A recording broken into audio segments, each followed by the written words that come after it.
Free Book Summary presents An Astronaut's Guide to Life on Earth by Chris Hadfield. To book in 3 sentences. 1. Things are never as bad or as good as they seem at the time. 2. Success is feeling good about the work you do throughout the long, unheralded journey. 3. Fear comes from not knowing what to expect and not feeling you had any control over what's about to happen. When you feel helpless, you're far more afraid than you would be if you knew the facts. If you're not sure what to be alarmed about, everything is alarming. The 5 big ideas. 1. In order to stay calm when a high-stress, high-stakes situation, all you really need is knowledge. 2. Feeling ready to do something doesn't mean feeling certain you'll succeed. Truly being ready means understanding what could go wrong and having a plan to deal with it. 3. Anticipating problems and figuring out how to solve them is actually the opposite of worrying. It's productive. 4. Optimism and confidence comes not from visualizing victory, but from visualizing defeat and figuring out how to prevent it. 5. If you're striving for excellence, whether it's in playing the guitar or flying a jet, there's no such thing as over-preparation. It's your best chance of improving your odds. An Astronaut's Guide to Life on Earth Summary. What I do each day determines the kind of person I'll become. My attitude was more, it's probably not going to happen, but I should do things that keep me moving in the right direction, just in case, and I should be sure those things interest me, so that whatever happens, I'm happy.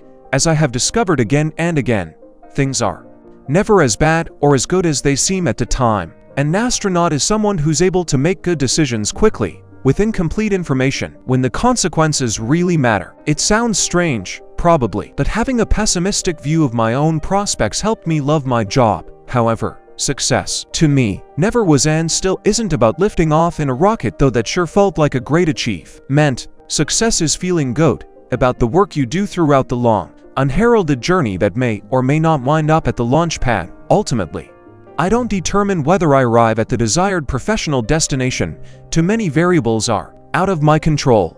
There's really just one thing I can control: my attitude during the journey, which is what keeps me feeling steady and stable, and what keeps me headed in the right direction. So I consciously monitor and correct, if necessary, because losing attitude would be far worse than not achieving my goal.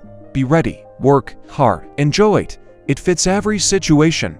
I never stop getting ready, just in case. In my experience, fear comes from not knowing what to expect and not feeling you had any control over what's about to happen.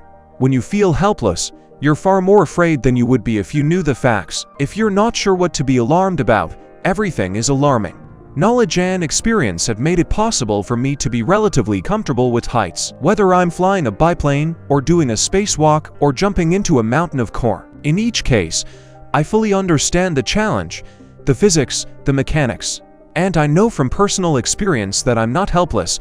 I do have some control, but in order to stay calm in a high-stress, high-stakes situation, all you really need is knowledge. Feeling ready to do something doesn't mean feeling certain you'll succeed, though of course that's what you're hoping to do. Truly being ready means understanding what could go wrong and having a plan to deal with it. Working the problem is NASA speak for descending one decision tree after another, methodically looking for a solution until you run out of oxygen. No one was moving in a leisurely fashion, but the response was one of focused curiosity, as though we were dealing with an abstract puzzle rather than an imminent threat to our survival. Each time you manage to do that, your comfort zone expands a little. So if you ever face that particular problem in real life, you're able to think clearly. To drive that message home, we have what we euphemistically refer to as contingency sims, death sims, actually, which force us to think through our own demise in granular detail.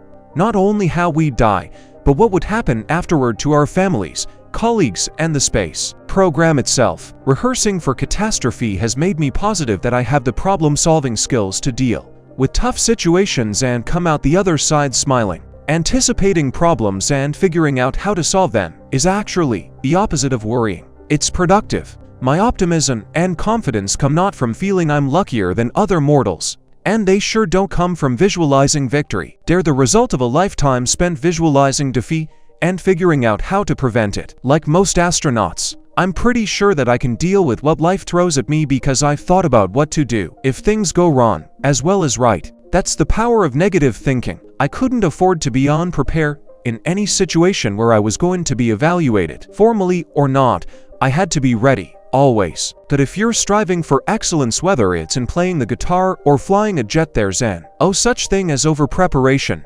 It's your best chance of improving your odds. In any field, it's a plus if you view criticism as potentially helpful advice rather than as a personal attack. During a sim, the flight director or lead astronaut makes notes on major events, and afterward kicks off the debrief by reviewing the highlights. What went well?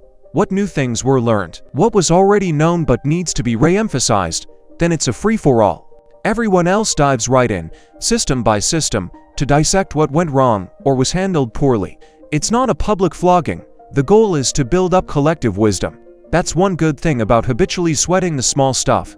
You learn to be very, very patient. This is why, individually and organizationally, we have the patience to sweat the small stuff even when especially when pursuing major goals, we've learned the hardest way possible just how much little things matter. Good leadership means leading the way, not hectoring other people to do things your way. Whining is the antithesis of expeditionary behavior, which is all about rallying the troops around a common goal. When you have some skills, but don't fully understand your environment, there is no way you can be a +1. If you start thinking that only your biggest and shiniest moments count, you're setting yourself up to feel like a failure most of the time. Life is just a lot better if you feel you're having 10 wins a day rather than a win every 10 years or so.